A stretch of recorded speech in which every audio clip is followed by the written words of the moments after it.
ঠিক এর আগের এপিসোডে যেরকম দেখিয়েছিলাম যে আমরা আটলান্টিক সিটি বেড়াতে এসেছি এবং তারপর যা ঘটলো, যা আমরা দেখলাম, তা সবটাই এবার আপনাদের সামনে।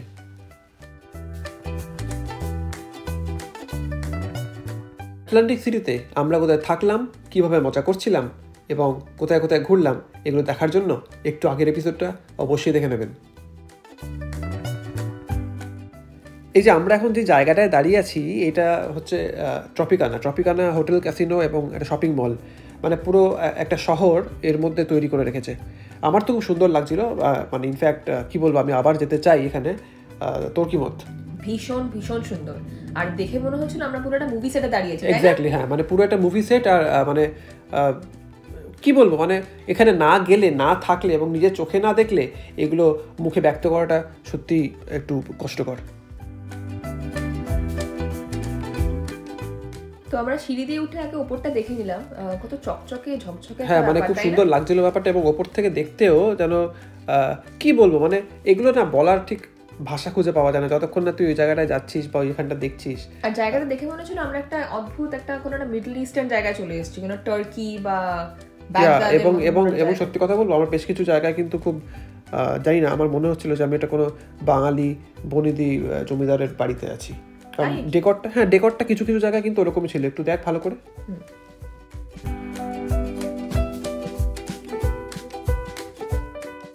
এই উপর থেকে যখন ঝুঁকতেই মনে হলো এই পুরো জায়গাটার মালিক যেন আমি, এই সাম্রাজ্যটা আমারই। আসলে ব্যাপারটা হচ্ছে, আমরা তো শীতকালে এসেছি এবং শীতকালে মানুষজন খুব কমই আসে এবং তার জন্যই এতটা ফাঁকা ফাঁকা লাগছে। কিন্তু বল একটা জিনিস, যে আমরা যে এত একটা অদ্ভুত ফিলিং এর মধ্যে দিয়ে যাচ্ছি। হ্যাঁ, ফিলিংটা অদ্ভুত। তার কারণটা হচ্ছে কি, দেখ, আমার মনে হচ্ছে যে ব্যাকড্রপটা একটা পুরোনো দিনের, কিন্তু দোকানগুলো যে ব্র্যান্ডগুলো তার সঙ্গে আছে একদম মানে একটা, হ্যাঁ, মানে মডার্ন কন্টেম্পোরারি একটা ব্যাপার, মানে একটা মিশ্রণ পুরো ব্যাপারটা। আর কতগুলো রেস্টুরেন্ট ছিল বল, প্রচুর। আপনাদের এমনভাবে ঘুরিয়ে দেখানোর চেষ্টা করছি যাতে মনে হয় আমাদের সঙ্গেও আপনারা ওখানেই আছেন। ভালো করে দেখুন তো আশপাশটা।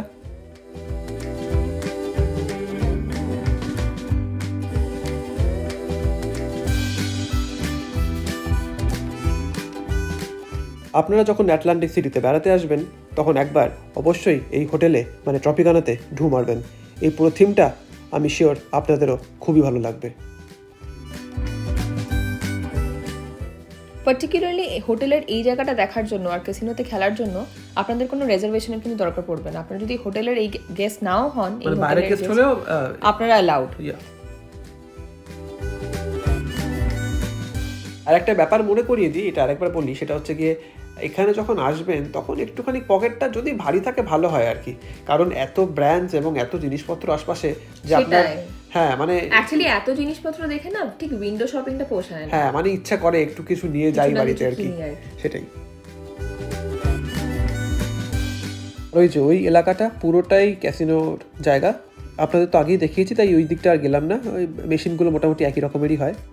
দেখুন রাস্তাটা কিরকম সুন্দর, মনে হচ্ছে যেন একটা আমরা সত্যি করে আসল রাস্তা দিয়ে হেঁটে হেঁটে যাচ্ছি।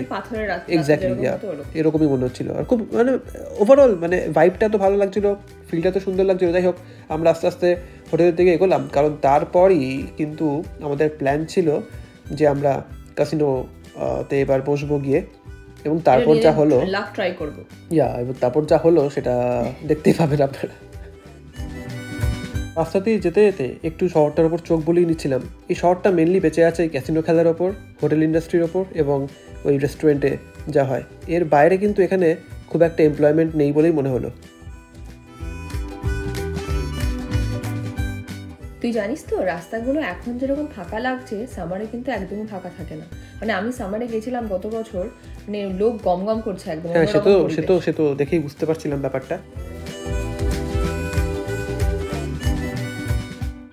তারপরেই এগিয়ে গেলাম হোটেলের দিকে এবং বিরাট বাবু সেজে বেরিয়ে পড়লাম ক্যাসিনো খেলতে।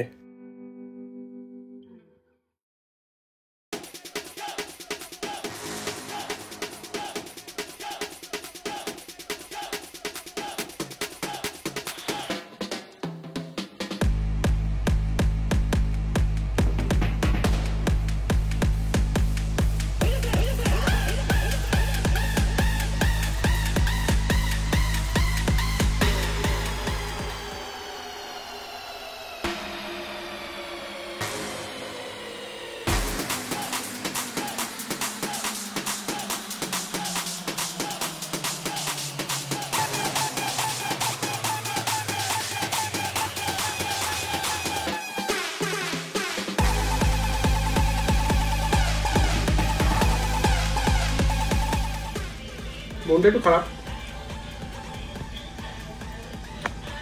ঠিক আছে, মজা করেছি, এটাই ব্যাপার। সেটাই, ঠিক আছে।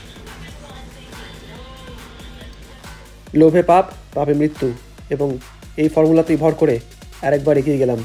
দেখা যাক কি হয়।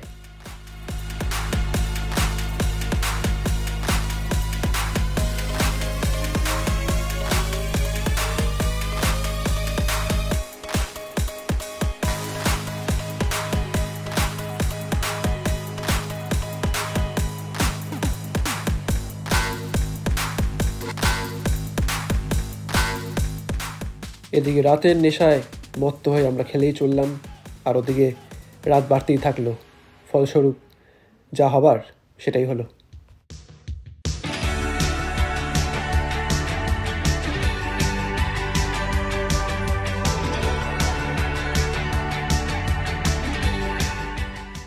পরের দিন ব্রেকফাস্ট করে আমরা চেক আউট করলাম।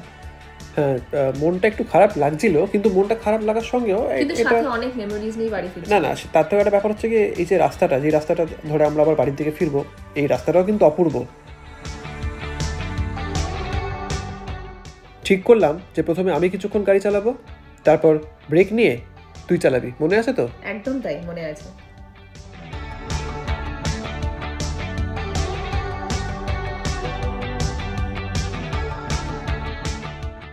অ্যাজ ইউজুয়াল এতটা লম্বা জার্নি, তো ব্রেক তো নিতেই হতো।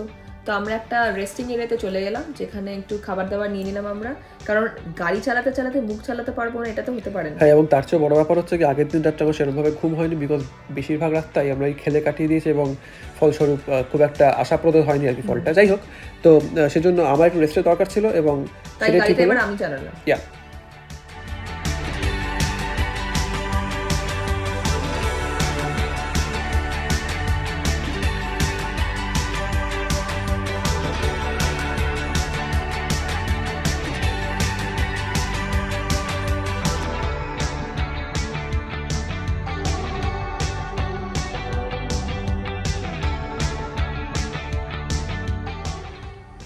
এত কেউ খায় সাত সকালবেলা? খিদে পেয়ে গেছে। আর তার মধ্যে ব্যাপারটা অন্যখানে, সেটা হচ্ছে কি, কালকে যে দুঃখটা, ওই দুঃখটা ভোলার জন্যই এই খাওয়া দাওয়া। কারণ আমার মনে হয় যে কোনো দুঃখ ভোলার জন্য খাওয়া দাওয়াটা খুব দরকার। মানে এই যে মুখে নানাবিধ টেস্ট লাগে একটা, এতে আমার মনে হয় মস্তিষ্কে কিছু সিক্রেশন ঘটে, আমার মনে হয়। আচ্ছা, তো সেখান থেকে যদি একটু শান্তি টান্তি পাওয়া যায় আর কি, তো সেই জন্যই একটুখানি খেয়ে নিয়ে আবার বাকি যাত্রাপথ বেরোনোর ইচ্ছে রইল। খাই, দুঃখটা একটু ভুলি, কেমন দেখছি।